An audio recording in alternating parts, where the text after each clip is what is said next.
And welcome to the funniest show in the world.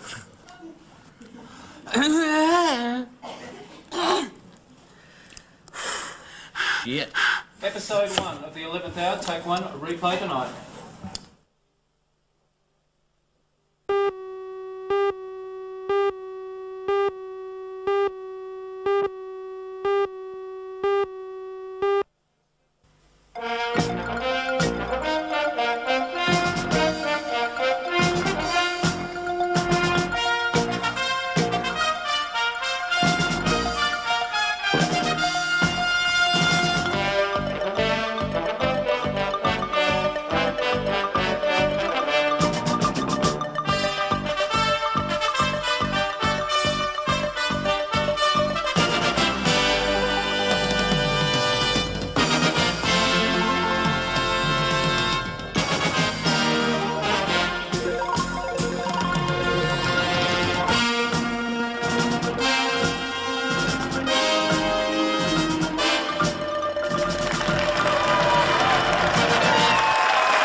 Welcome to the 11th hour.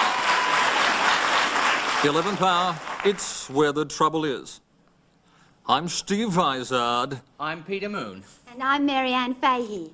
And we'll be with you each and every Friday night, bringing you the world's first live late-night 11 o'clock current affairs roundup. Each week, we'll be reviewing the major events from around the globe. And closer to home. And closer to home. We'll also be bringing you some pretty hard-hitting stories that you won't be seeing on your daily news services. That's because they're just too gutless, that's why. Too gutless. We're dominated by multimedia conglomerates in this country. It makes me sick, I can tell you.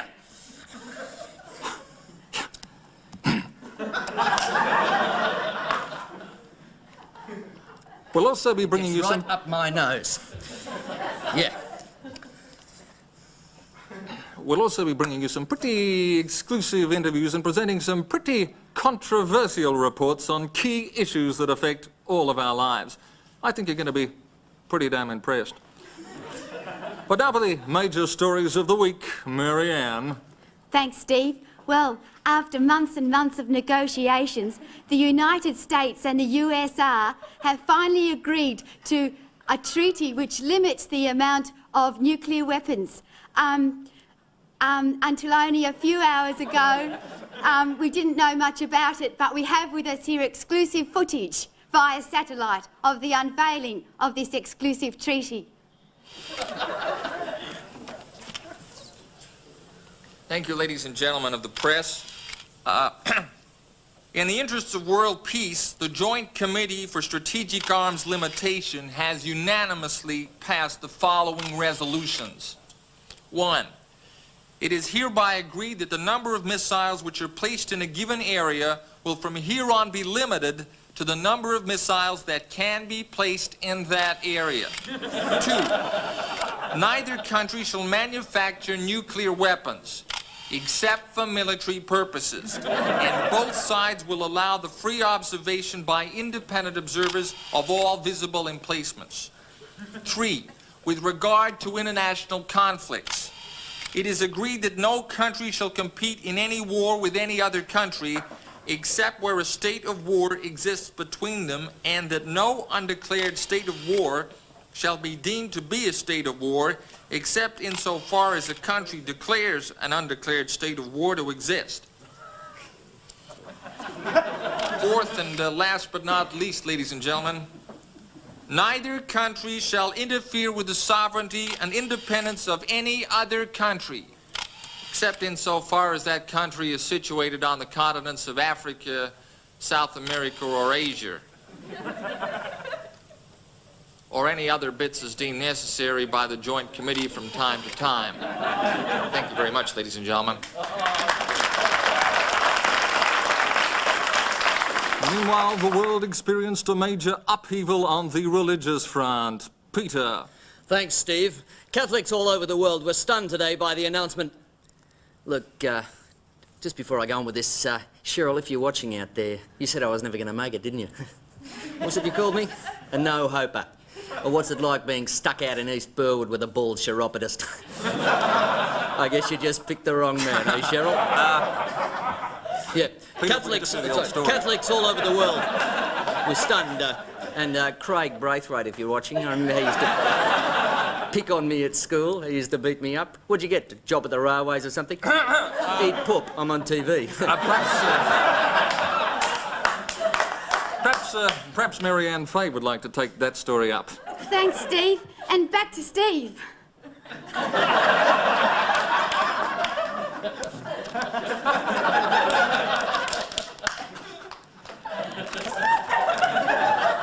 My story. The Catholic Church is in turmoil following yesterday's shock admission by the Vatican that the Pope is not, as was previously thought, infallible. Derek Scone has that story. The story began 2 days ago when word leaked out of the Vatican that the Pope had lost his car keys that morning.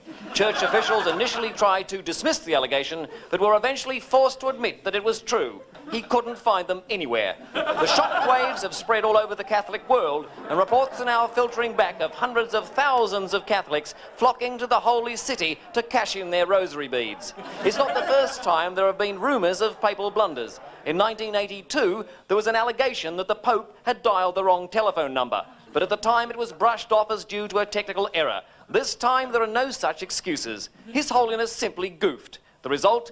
Hundreds of thousands of Catholics bitter and disillusioned. Oh, it's like having a childhood dream shattered. I mean, we've been living a lie. So will you be going to church from now on? Oh, I don't think so. I mean, we've already been had once. Yes, once bitten, twice shy. How do you see your lifestyle changing because of this? Now that we've found out the Pope is bogus, that frees us to broaden our horizons. For instance, the people next door, a young couple, he works at a College of Advanced Education in the Sociology Department, and he's made certain suggestions to us which hitherto we haven't been able to, And we were quite flattered by the... I hope they don't have to start enjoying it, that's all. Meanwhile, in an attempt to stem the barrage of media criticism and the veritable tide of Catholics converting to Buddhism, this afternoon the Pope released this proclamation. Quote, "So I made a mistake. What do you want? I'm only human." Derek Scone from Rome.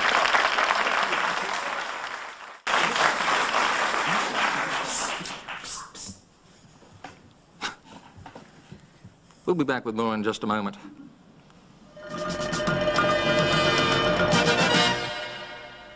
They were sweet little old ladies until suddenly, overnight, they turned into mothers.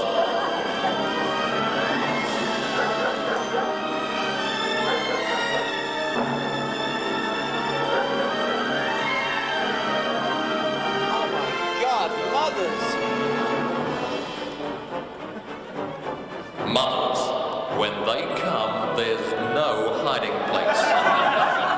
They may seem sweet and gentle at first, but whatever you do, don't let them into your kitchen. And don't let them into the bedroom.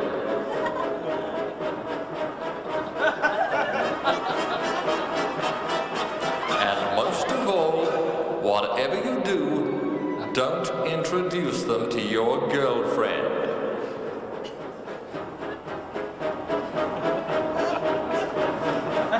It's 2 hours of sock-rolling horror. Mothers, coming to push the hair back off your face.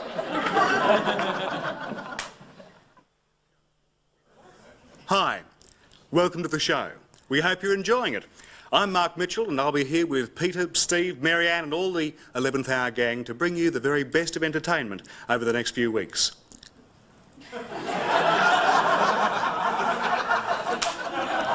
Thank you. We hope that you enjoy watching us as much as we enjoy being watched by you. And I hope that each Friday night, no matter what sort of week you've had, we'll be able to bring a little bit of sunshine into your lives. I was just telling Di before, Di's my fiancée. She's at home now watching the show. Hello, darling. It really is a wonderful feeling to be able to bring some happiness into people's lives. On a very serious note, we're ever conscious of the amount of suffering that's going on around us, never more so than now.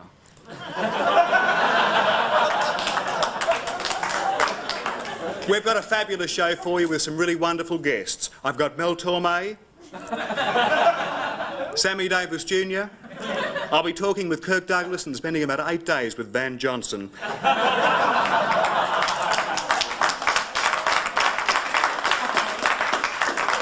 And a fabulous team of performing chimpanzees. All that and more, so stay tuned. And now to sport. Golf fans around the world were shocked. that?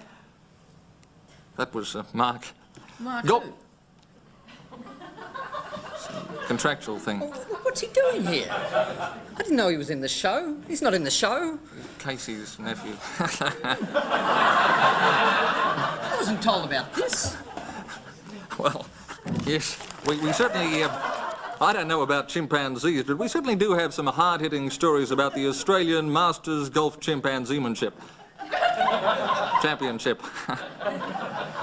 Slip. Golf fans were shocked by this incident which occurred on the 18th green in the final moments of the tournament. Ian Baker Thrush here on the 18th hole of the Huntingdale course, about to putt in what I think should be the last stroke of this championship. He will win, of course, and $500,000 riding on this one putt, and he will, of course, be the new Australian Masters Championship. And it's been a quite exceptional round. It's been quite an extraordinary round, Jeff, and this putt should be the culmination of some of the best golf we've seen in this country for many a year. The pressure on this young man is quite incredible. He's taking quite a lot of time over this putt, as you can imagine. $500,000 resting on it. He lines up now. Tension there, I can't quite describe the tension. It really is incredible.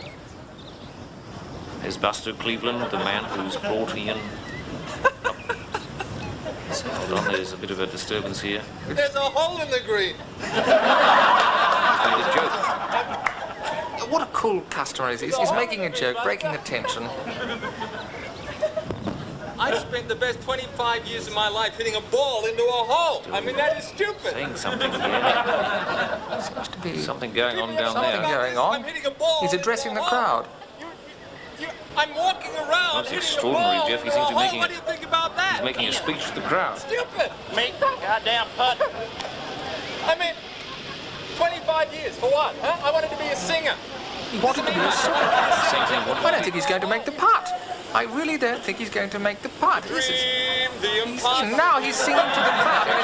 It's quite a It's pleasant extraordinary. voice. Ian Baker Thrush is actually singing to the crowd. Very Right? pleasant Go home, voice. everybody. Bass. Go home. This is stupid. This He's is telling really them to go. stupid. He's telling them to go home.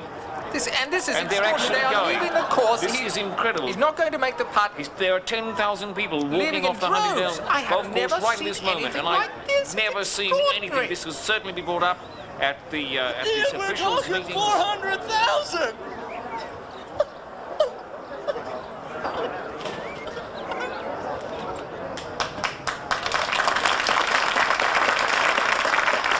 That was really hysterical. Was it? Yeah, it was anti-establishment. Oh, That wasn't funny. no. There are some things that just shouldn't be laughed at. And that was one of them. No, that just wasn't funny. All right. So why did you laugh then?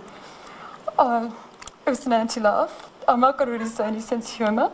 I laugh at things that aren't funny. But you were amused. Yeah, but it was correct line amusement. Look, it's not that I don't have a sense of humour, right? Oh, I don't either. It's just that I don't think people should laugh when there's so much unhappiness in the world. I take your criticism, Jane, and I thank you for it. Are we allowed to laugh at that? Well, it was just mildly amusing How can you tell? because a woman said it.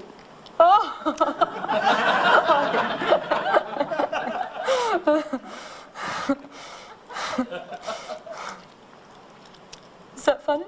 I don't know, I'll just ring Kate and find out. Oh, it's so hard to tell. We're going to have to get a colour teller, Jane. Oh, hello, Kate. Oh, okay. All right, I'll ring you back later, okay? What'd you say? She said she's watching something really hysterical on television and she doesn't want to be disturbed. Huh. I wonder what it is.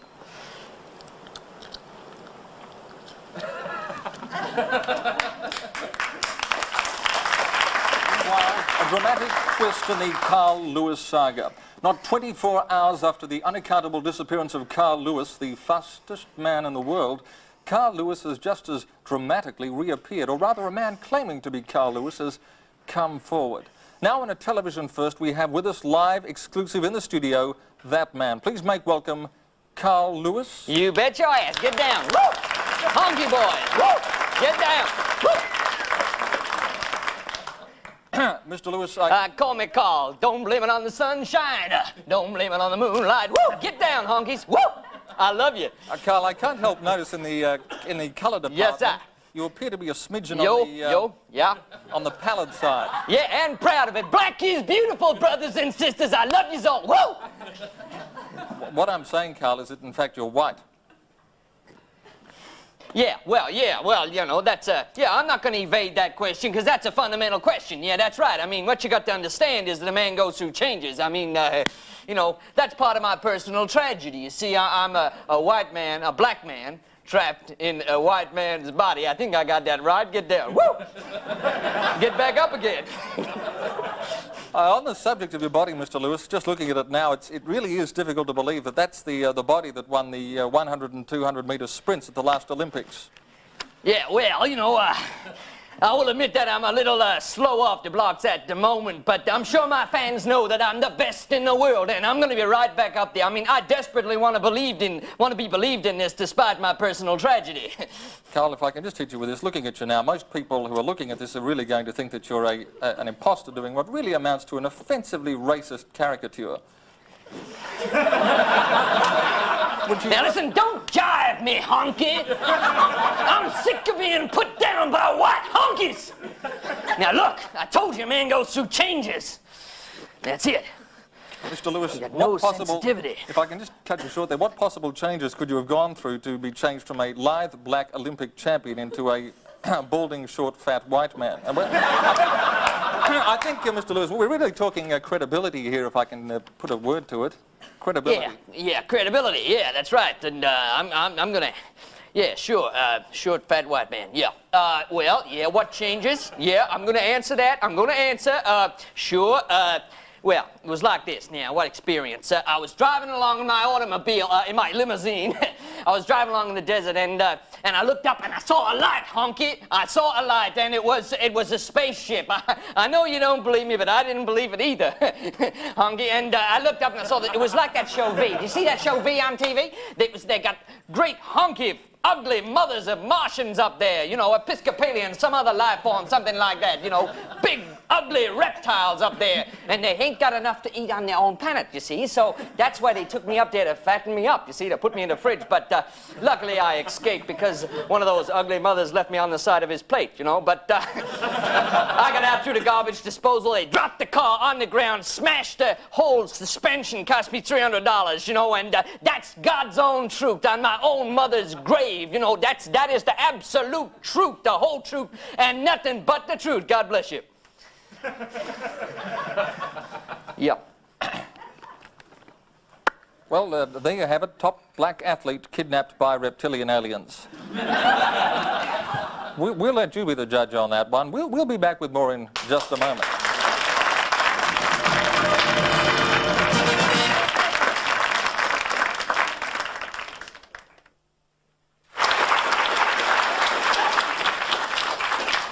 Hi, welcome back.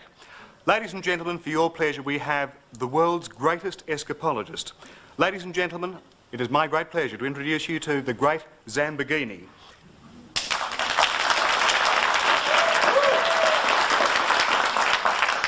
The great Zambogini will perform a feat that defies death. And if any children are watching, you should be in beds by now, but by all means, don't attempt this yourselves. In just a moment, the great Zambogini is going to strip down to his briefs. I'm going to handcuff him. He'll be sewn into a canvas sack, chained, locked in a chest. That will also be chained and padlocked and lowered into a pool by crane.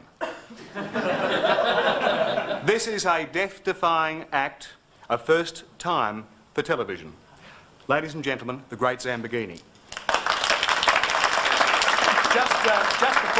Just before we ask Zambogini to strip down to his briefs, may I ask you, great Zambogini, what sort of preparation have you done for this incredible feat?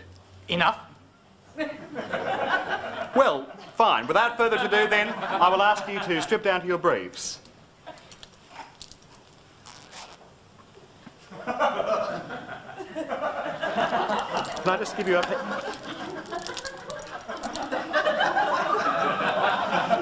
Well, look, we seem to be having some sort of technical difficulty here, so we'll be back in just a moment. But right now, here's a very important message for you. In 1976, doctors here at New York's Oppenheim Clinic worked round the clock to isolate a mystery disease which struck at Legionnaire clubmen, which later became known as Legionnaire's disease. Since that time, a research team here at the clinic, led by Professor Carl Boyer, have been working full-time on the mystery virus. They've now isolated 5 new diseases closely related to Legionnaire's disease: Apex disease, Rotarian's disease, Lion Club blight, Freemason syndrome, and loyal Oddfellows scourge. When we sat down to try and isolate the virus which caused the Legionnaire's disease, we were surprised to find that there were a whole host of these diseases of a very similar nature which cause great distress to many people across America and the rest of the world. Some of these diseases are extremely debilitating when they reach their tertiary phases, as I'd like to demonstrate to you right now.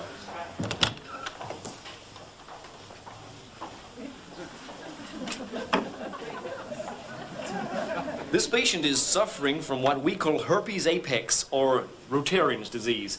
Notice that the patient has completely lost any sense of color. He is in fact colorblind. Also, he has put on an enormous amount of weight and retaining fluid around his abdominal area down here. Notice a fixed smile up there. And you'll notice that these people have a corresponding psychological syndrome which causes them to crave love and affection. You'll find them performing rather bizarre deeds such as clearing, guttering on houses or raking up leaves. How can we detect these patients? Well, one clue is in their handshake. Just watch what happens when I offer him my hand. Notice that? The hand's in complete spasm there. He's crushing my hand there. Absolute total contraction there. And when I try to extract my hand, there's another event. Watch this. There's a reflex from the other hand immediately when I do that. Okay, this is another patient. This man's suffering from what we call Freemason syndrome. Notice again that there is an impairment of the perceptual faculties up there. Only in this case, he can't stand any colors at all. Notice the little buttons here that are broken out on the lapels, and again the retention of the fluid around here.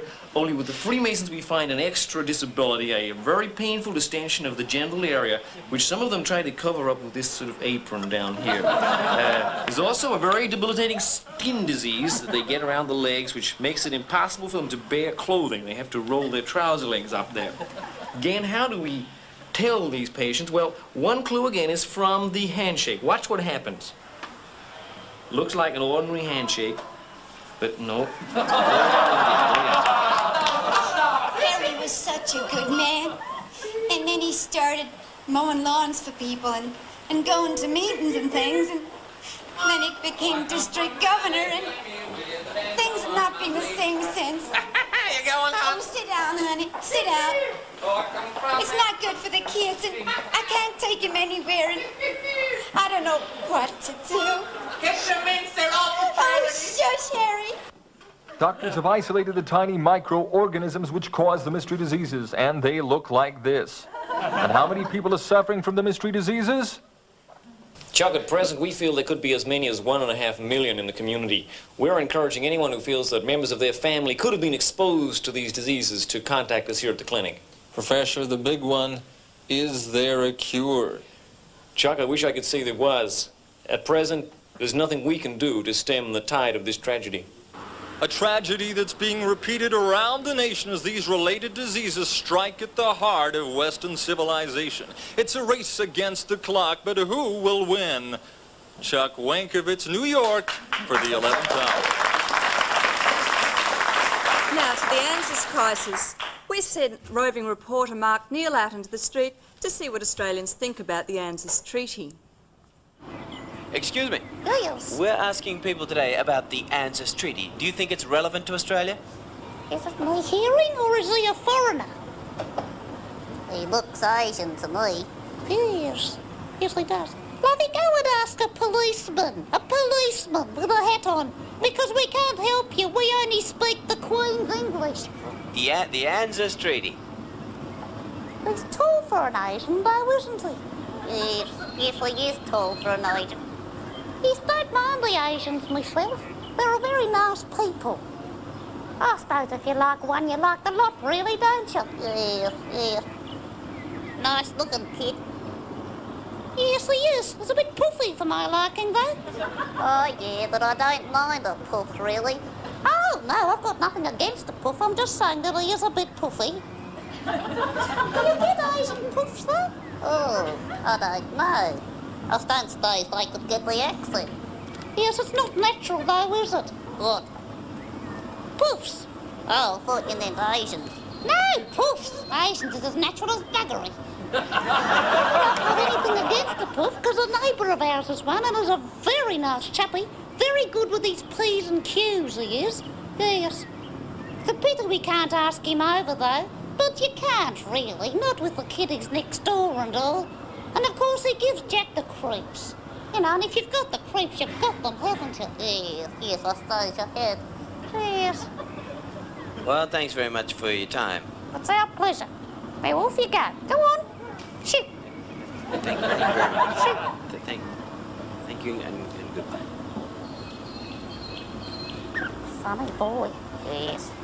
I wonder what that thing was in his hand. Yes.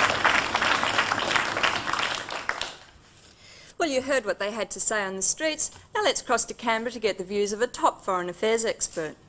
Welcome to the program, Mr. Goblet. My pleasure. Mr. Goblet, what do you think about the whole ANZUS question? To be honest, I've never really thought about it. But you're a top foreign affairs expert. Yeah, well, I guess you got me there. Well... Yeah, well, I guess you got me there.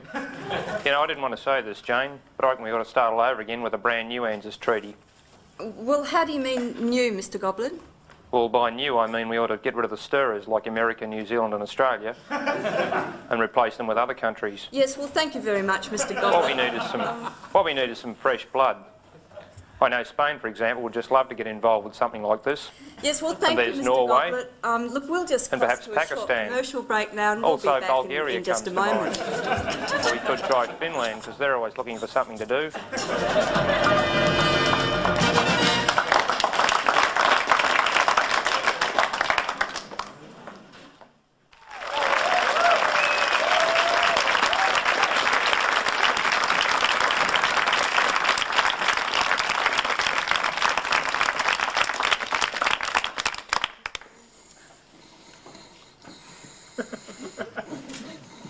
Cheryl, wake up! Why? Did I miss something good? No, but it's rude. And anyway, you should be laughing, because apparently this is really funny. How can you tell? I don't get any of it. Me neither. That's exactly how you tell. It's like the Gillies report. What's that? What's the Gillies report? It was the most fantastic show on television. Was it? What was it about? Oh, it was about, politics and that, but, it was still really good. The guys really liked it. Oh, yeah? Who was in it? That guy Bob Hawke. Who's he? Bob Hawke, the comedian. All right. Yeah, he's a real stunk, isn't he? I don't know that I call him a stunk exactly. But, he's really, really nice. But guess what? What? Apparently, he's got charisma. You're kidding. No. Geez, he hides it well. Yeah, he's so brave. But apparently it's not fatal. Oh, good. And why did they call it the Gillies report? Oh, it's a political reference to the Prime Minister, Max Gillies. All right. Was it as good as Denny Hill? Oh, Cheryl, you couldn't compare the two. No, I didn't think so, because, geez, Denny Hill's so funny, I really pissed myself. Oh, Cheryl, your sense of humour is off. OF. Yours is. Yours is. Hey, Cheryl, fake it. We're on the monitor. We're on television. Two girls really enjoying a great comedy show. Just chatting about nuclear disarmament. Yeah, they're a great group. Aren't they? Cheryl, you just look gorgeous on television. I do not. I look shocking. You don't. Mary Ann, I look like a ventriloquist dummy. You don't, Cheryl. I do. It runs in the family. Oh, stop it. It's true, Mary Ann. Since when have you had a family? I've never heard you talk about them before. Would you look your first cousins or Jerry G and this piggy? Oh, Cheryl, stop it. Look, if anyone looks like a ventriloquist dummy, I do. Guys are always saying what a doll I am. You're so real. I reckon you should get into TV, Cheryl. Me? Go on TV, get nicked. Why not? I reckon you'd be great at it. Mary Ann, I can't act. Cheryl, neither can most people on television. And anyway, you can so act. What do you mean? Well, what about with Graham all those years? What about it? Well, you told me you faked orgasm every time. Yeah, I did. Well, that's acting. No, it's not. He knew. Oh, well, I still think you'd be really good. You'd be better than the girls in this show. They're pathetic. Why don't you audition for it? Mary Ann, I can't. To be a comedian, you have to have a really tragic life. Yeah, well, I reckon being on the pill for 2 years and never a chance to use it's pretty tragic. Nah, I couldn't anyway because of my speech impediment. Oh, Cheryl, you steak fine. Do you reckon? Oh, maybe it's a bit lazy. Just do a few exercises. Like what? Just do this every day.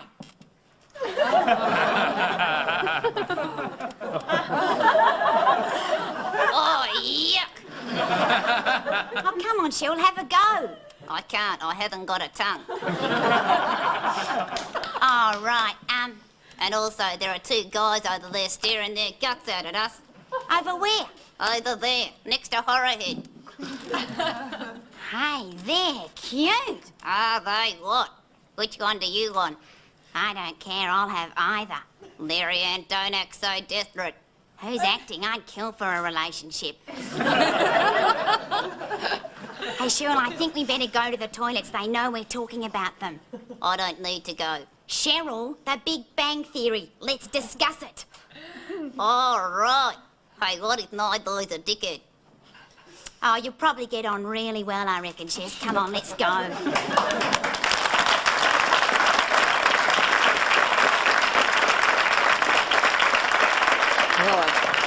We've got a real treat for you now. We've got a guy who knows everyone, and I mean everyone in show business. He knows all the stars. He spent a lot of time in the States and England and a lot of other places in Europe to that generally. Anyway, that's not relevant, but glad you could make it. Pleasure. Pleasure. Right. Now, in the dressing room before the show, we were sort of rapping, and you said you're a personal friend of David Bowie's. Yeah. Could you tell us a little bit about what David's like sort of as a person? Love to. David is a really sensitive guy. Actually, at his last recording session, Michael dropped in. Jackson. Yeah. And he said, you know, Bowie is a really sensitive guy. Diana agreed with him. Oh, that's Lady Di. No. Diana Ross. I think Bowie's a bit far out for Lady Di. She's more into groups like the Wombles, ABBA. As a matter of fact, I was staying with Charles and Di recently when Stig asked me to drop his record into them from his island. They loved it. So did Barry. Is that Manilow? Well, we're not talking Barry Crocker, for Christ's sake.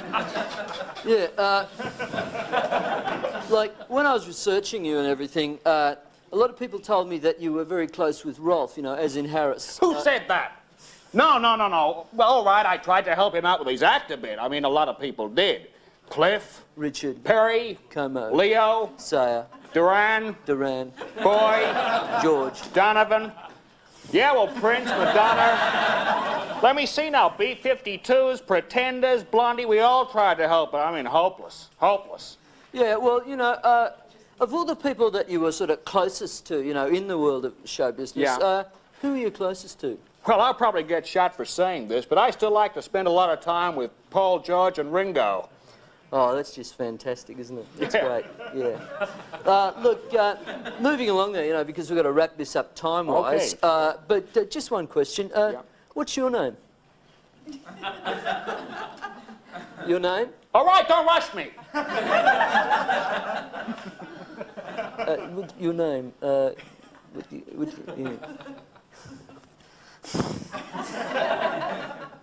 This guy. Hello, and welcome to Let's Talk. Tonight, let's talk hype.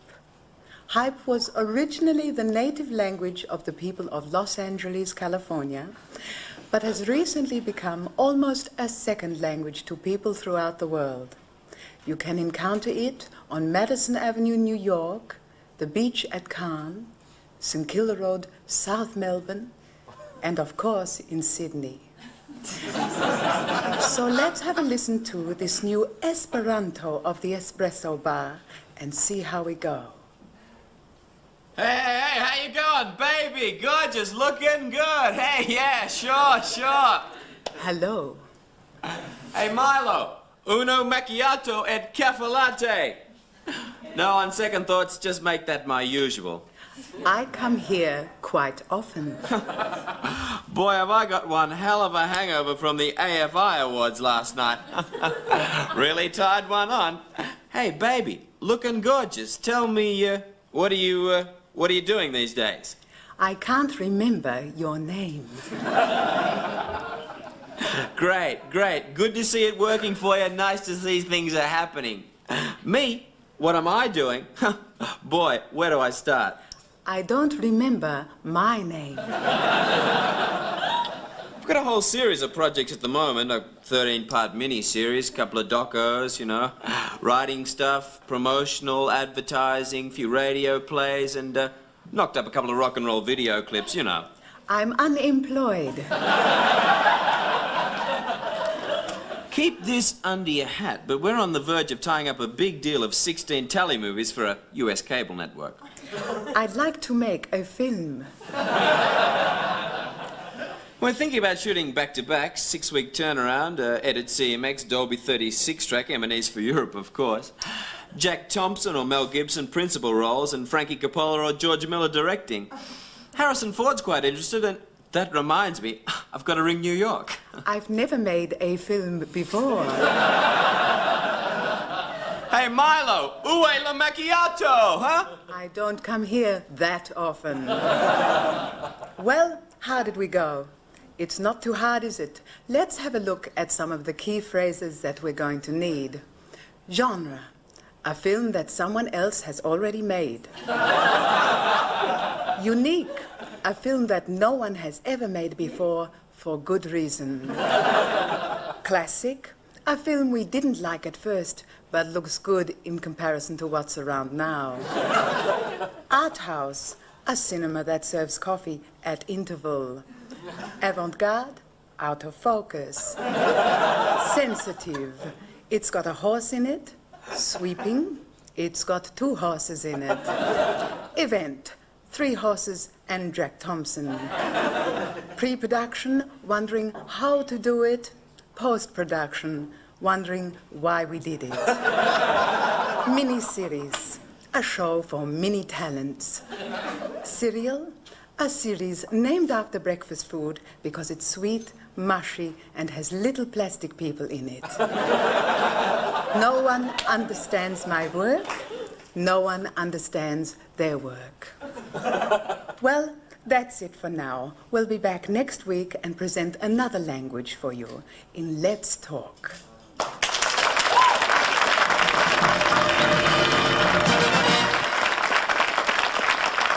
Hello there. Thank you for letting me into your homes. My name's Steve Transport, Minister for Crabs. Steve, Minister Transport for Crabs. It matters not. Very soon you'll be seeing a new look railway system in this state. One that's efficient and cheap. The very latest in research and technology. We call it the rocket system. What is the rocket system? The rocket system is the very latest product of Scottish know-how and research. Let's have a look at the new rocket train. Designed by top Scottish engineer George Stephenson, this remarkable piece of machinery can travel at speeds of upwards of 6 miles per hour, Fahrenheit. And being steam-based, the saving to you and I is immense. I watch the pennies and the pounds, they'll take care of themselves. And employment, too. Every train requires 2 men carrying red flags to walk in front of it.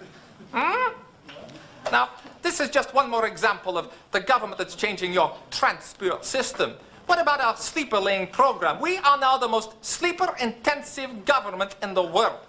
The new rapid transport system. Let us railroad you.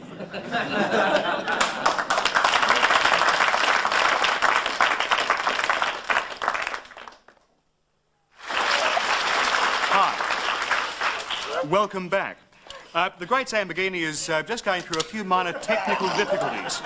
And until such time as we have that rectified, I'm afraid we're going to have to leave the Escape Act just for the moment. We have something very special for you.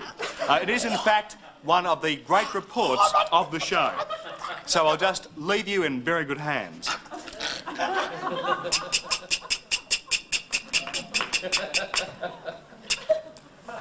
Some people have got it, some people haven't got it.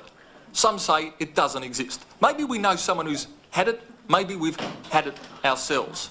To some it's a blessing, to others it's a curse. It starts with an A and it ends with an A.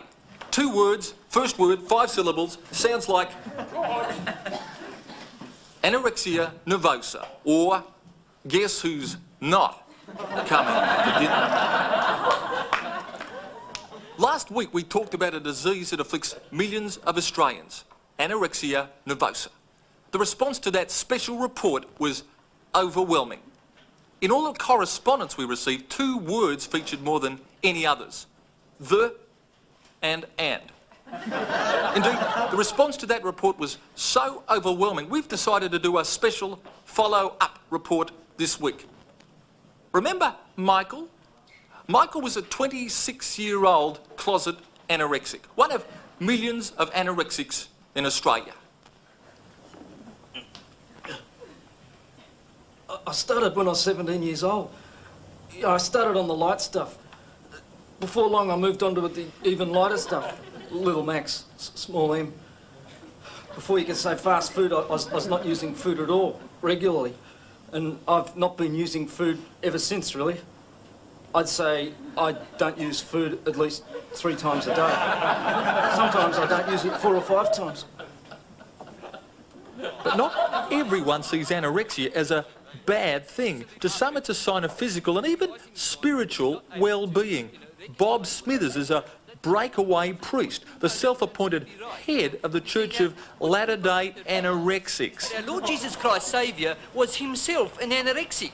I mean, for instance, take the Sermon on the Mount. The Sermon on the Mount, all they had to eat was 1 tiny loaf of bread and 2 little fishes. There was nothing metaphorical in that. That's all they had to eat. I mean, Jesus Christ himself, for instance, I'll tell you, using the Shroud of Turin, we've been able to reconstruct our Lord's body, and we found that he had a 26-inch waist. He was absolutely tiny. He was a human beanpole. The crucifixion itself is a beanpole analogy. Now, the Last Supper. Let's move on to the Last Supper. The Bible tells us that all they had to eat was 1 tiny little skerrick of bread and 1 smidgen of wine. And that's all they ever had to eat. That was their staple diet, which was a good thing, really, because if our Lord Jesus Christ had to feed them all, he would have been able to only to afford maybe 2, 3 disciples tops. Now, understanding that our Lord Jesus Christ, Saviour, was an anorexic has helped us to a new understanding of the parables. For instance, take the parable about the camel passing through the eye of a needle, right? Now, hitherto, that has been thought to be a parable of impossibility. But if one considers the possibility of a very skinny camel and an anorexic camel, all things become possible. I mean, blessed be those who hunger and thirst. A new group called the Right to Diet movement have formed a pro-starvation lobby. I spoke with an anorexic activist who requested that his identity be withheld. Cedric, and I will call you Cedric because you want your identity protected. Well, that's right, George. But you are Cedric Lumley of 23 The Grove, Nunawading, 3130, Melway's map, reference page 97J10. Well, I can't answer that, George. Cedric, you are an anorexic. Why? George, anorexics have just got to come out of the pantry. Like, this is a foodist society, and skinny people have just got to have the right to be skinny. But how can you claim to be anorexic when in fact you weigh over 21 stone? George, I'm a skinny person trapped in a fat person's body. Like, I've always been attracted to skinny clothes, skinniness. Like skinny people are my people, but my family just don't understand. Cedric, what can you do about it? Well, George, I'm going to have the operation. The operation to be skinny. Which operation's that? Well, that's the operation where they staple your stomach. In my case, I'll be stapling my mouth as well. Cedric's one of the lucky ones. He'll have that operation done by a team of surgeons. But many anorexics can't afford the proper job. They'll seek backyard staple jobs. I just purchased these staples and this staple gun in this local store. While I was in there, 2 children, couldn't have been more than 14 or 15 years of age, purchased staples openly and freely across the counter, no questions asked. How do these young children use these staples? Excuse me, guys, what do you got there?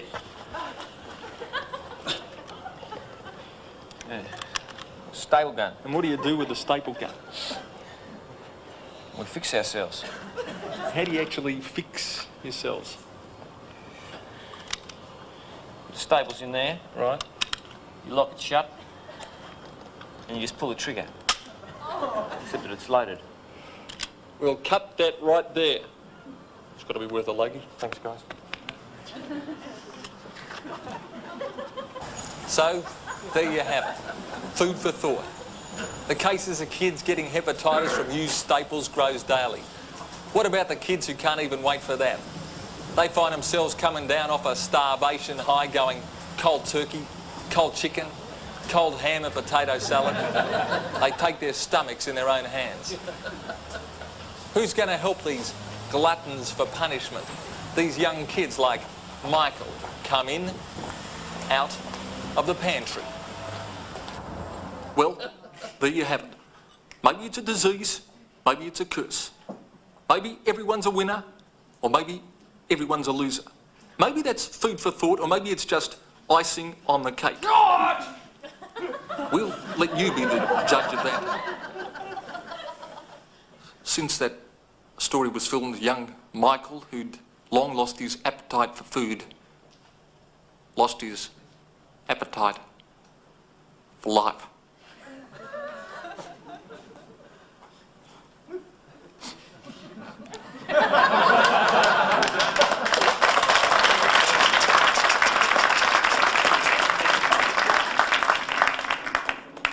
Oh, how do you do? Arthur Robbins here.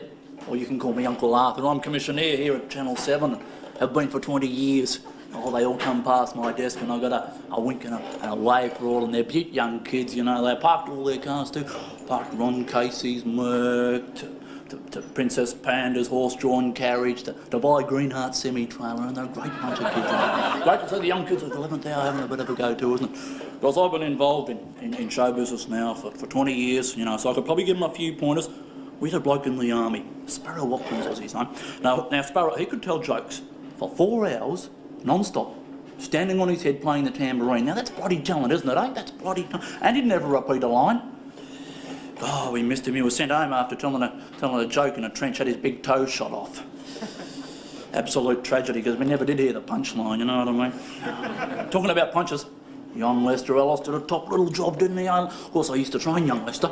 Good boy. I could always tell he was going to be a boxer, you know, because I was having a bit of a spar with him there one day, and he caught me with a right hand.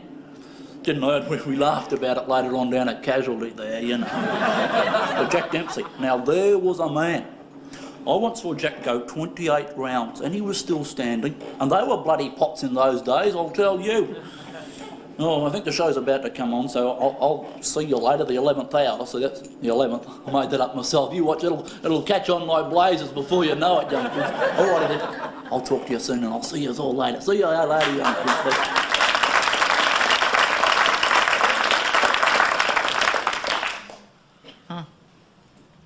What? Oh, nothing. It's just really nice to see a girl who's funny and still attractive. Her? Her. Her? Hmm. She's revolting. You couldn't call her revolting. No, she doesn't appeal to me at all. How can she not appeal to you? She's tall, she's blonde, she's got big blue eyes. Okay, I get the picture, all right? What's the matter with you? Just because I'm short and dark, not blue eyes. That is ridiculous. Sorry, and ridiculous. You could really go for her, couldn't you? No, I couldn't really go for her. She's on the TV, I'm here. Yeah, but if you met her. Even if I met her, I'm in a relationship with you, aren't I? Okay, but if you weren't in a relationship with me and you met her... I don't want to get in one of these hypothetical discussions, all right? I just don't understand what you're doing in a relationship with me when you obviously prefer someone like that. Who said anything about preferring her? All I said, she's quite attractive, okay, I admit. Maybe if I met her, maybe if I wasn't in a relationship with you, maybe if she took me into a room and put a gun to my head and took my clothes off and forced me to have sex with her, okay, maybe I wouldn't call the police. But... You've been fantasising already. I am not fantasising! You've gone off me, haven't you? I haven't gone off you! Look, just admit it. If you've gone off me and you want to go out with someone else, just say so. I don't want to go out with anyone else. Look, the same thing happened with Bruce. He couldn't admit it either. Bruce. I am not Bruce. I'm perfectly happy, all right? Look, if you just want to be single, just tell me. I don't want to be single! Just tell me. I'm perfectly happy in this relationship! Why let your relationships degenerate to this level? Especially when a good divorce lawyer is only a phone call away. This has been a community service announcement on behalf of the family court.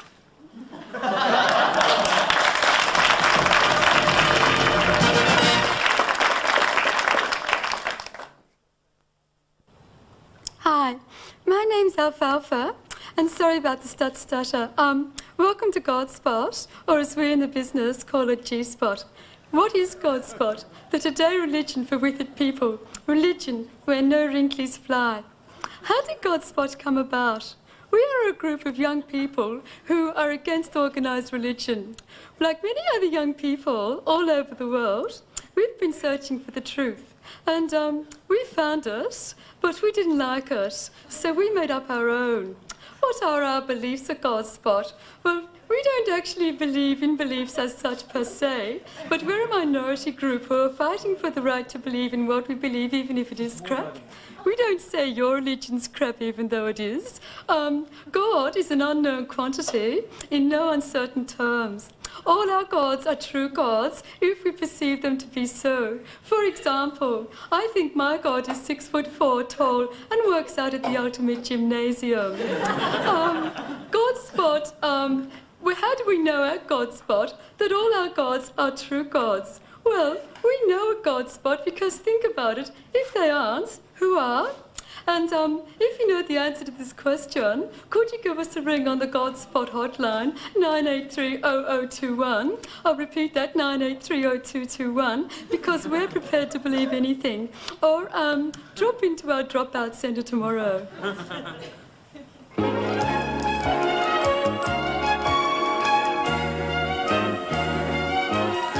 Right through here. Everyone, this is Ron. Ron, this is Robin and Jeff, that's Ron. Ted. How are you? This is my husband, How are Bob. you, Ron? How are you, mate? Ron's just moved into number 22. Sit down, Ron. Ron, since you're new here, I'll explain the way we work. We've got together to form a neighbourhood watch committee to just watch the street during the day and at night when people are out. Basically, we take it in turns. Robin does Tuesdays and Thursday nights. Jeff does Tuesdays and Thursday daytimes, I think. That's right. And Ted, you do... Wednesdays. Wednesdays. Oh, I'm getting confused. And Bobby does Fridays and Saturdays if he gets home from the Model Aero Club. And I do the other weekdays. So that's basically it. It's just a roster, and if you've got time, perhaps you'd like to help.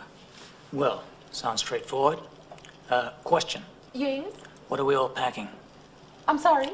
Well, 38s, 45s, 357 Magnums.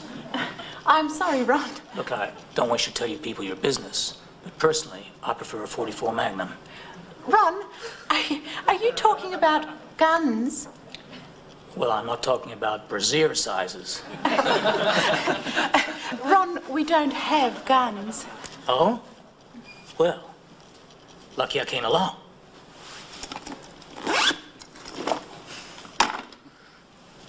Now, I can do you a good deal. I got 357, 44 Magnums with special Armalite shelling.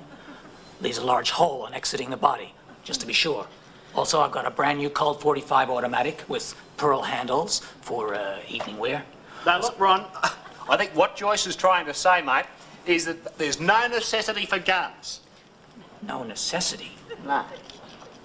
You're a citizen security force, and you go out on that street unarmed? Well, look, mate, this is a very quiet neighbourhood. Quiet neighbourhood? Where have you people been? Don't you read the papers? There are animals out there. You know, the last place I lived in was a quiet neighbourhood. Then the gangs moved in. Within 2 months, it wasn't safe to walk the streets. We didn't have anything like that around here. Are you kidding me? Do you know that 2 nights ago a girl was brutally strangled with her own dress just a few blocks from here? We didn't hear anything about that. Well, it wasn't in the papers. Hush these things up. I mean, you don't think they're gonna risk real estate prices by telling you the truth? Jesus Christ, man! Society is disintegrating! For God's sake! The only defense decent human beings have is themselves! Look, I'm sorry, but this is just crazy. There's absolutely no justification for this kind of paranoid reaction. Ted, you a family man?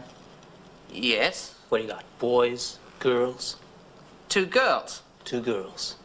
2 sweet, innocent girls. Ted, what are you gonna do when one night 20 or 30 200-pound black bikers come crashing through that patio window of yours, coked out of their heads on smack and angel dust? Those guys, Ted, those guys are only gonna have one thing on their minds. What are you gonna do, Ted? Just let it all happen? No, to your wife and children? You're just gonna sit there and watch, Ted? What are you gonna do, Ted? What are you gonna do? Ah! Kill the sons of bitches! Boy, now you're talking! Okay, Ted. Okay, Ted. How does this feel? It feels good! Damn right it does. Okay. Jeff? Robin? Robin? Now, look, I don't know that... Say, what are you? Chauvinist? Little ladies can take care of themselves. Right, girls? Yeah, give us one. And just in case they come in gangs. We got these. Joyce? Okay, guys. Let's go clean up those streets. Up against the wall, douchebag! Save it, Ted. Save it.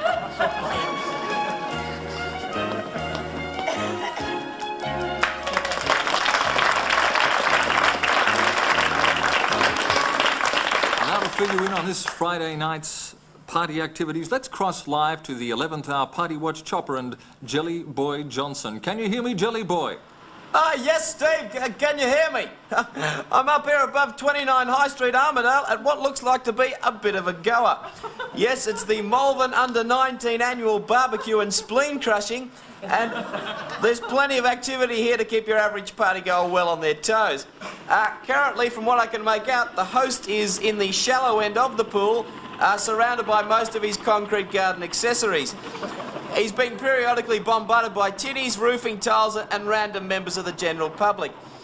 Things are really hotted up now. It's peak hour, about 11:30, and that is certainly beginning to take its toll. The man next door, after several fruitless attempts at getting the stereo turned down, has taken the law into his own hands and is cutting a veritable swathe through the garage with a 16-pound hockey stick. A couple of trestles have bitten the dust already, so if you're in the mood for a cheesel or two, I'd pop on down before we're ankle deep in French onion dip. Refreshment situation's still good, with 318 is yet to be speared, and that'll happen just as soon as the CUB investigative squad disappear. Things are looking good now there. Better hurry on down before the crowd from the South Yarra Arms lob. Oh, hang on, it's looking ugly. Oh, the coach has been strapped naked and screaming to the Hills clothes hoist, and the captain of the Malvern Presbyterian ladies netball team's smothering him in sapphire roll, Steve, and taunting him with a Black & Decker industrial sander plus attachments. Well, there's plenty more on hand, and we'll give you the details as soon as we get them. It's Jelly Boy Johnson for Party Watch, and back to you, Steve.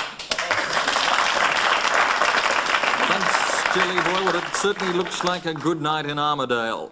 So let's have a look at what the weather's going to be like at the weekend. Here's our special weekend weather forecaster, Bettina. Ta-da! Hello, Bettina here with the weekend weather forecast. Yes, that's right, the weekend weather forecast. My big spot on the show. Not that I mind doing the weather. It's just that they promised me the earth, and what do I get? The weather. Well, let's see what we've got. Well, look at this. We've got a map. At least it looks like a map, doesn't it? Where'd you get this from, boys? The back of the dunny door? Let's have a look at this map. My heavens, it's got Tasmania on it, hasn't it? We've certainly put Tasmania back on this map. So let's see what the weather's going to be like for this week. A high pressure zone over Sydney, as per usual, while the rest of the country is one big low, and a cold front over the producer's office. I'd like to say that the weather is going to be fine this week. Funny how often you hear the word fine, isn't it? How are my parts going in the show? Fine. How's the script going for me? Fine. Fine. Everything is going fine. The weekend weather is going to be fine, with some changes expected. And believe me, there are going to be changes here. So from me to you tonight, have a good weekend. Malcolm! Thanks, Bettina. Well, that's just about all from us here at the 11th hour. The 11th hour, it's never too late. Please join us again next week for another comprehensive, authoritative and big roundup of the week's events. Till next week, remember, no news is good news. I'm Steve Izard. I'm Peter Moon. What happened to that fat guy with the... And I'm Marianne.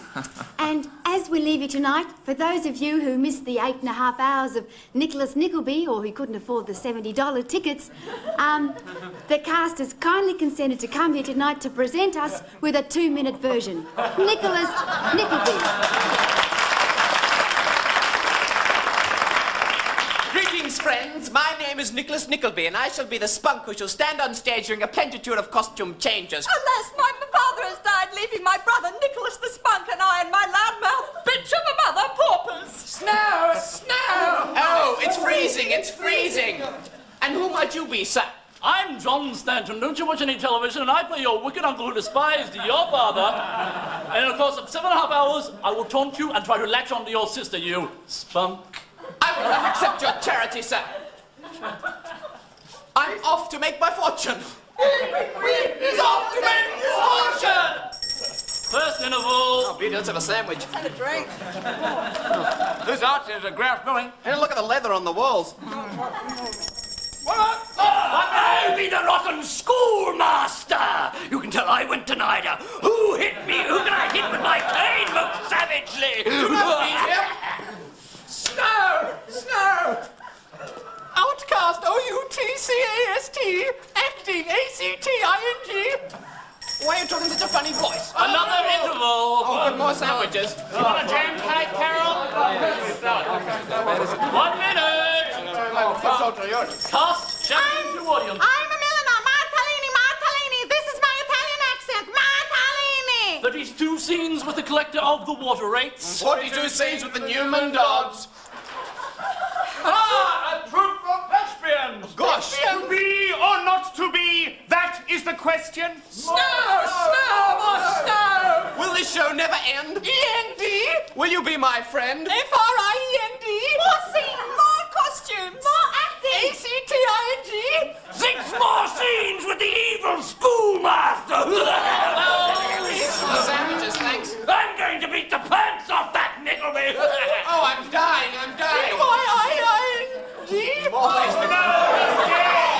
Another bell, another interval. My pals are killing me. More costumes. More snow. These seats are bloody uncomfortable. wedding bells. Ding dong. Hooray!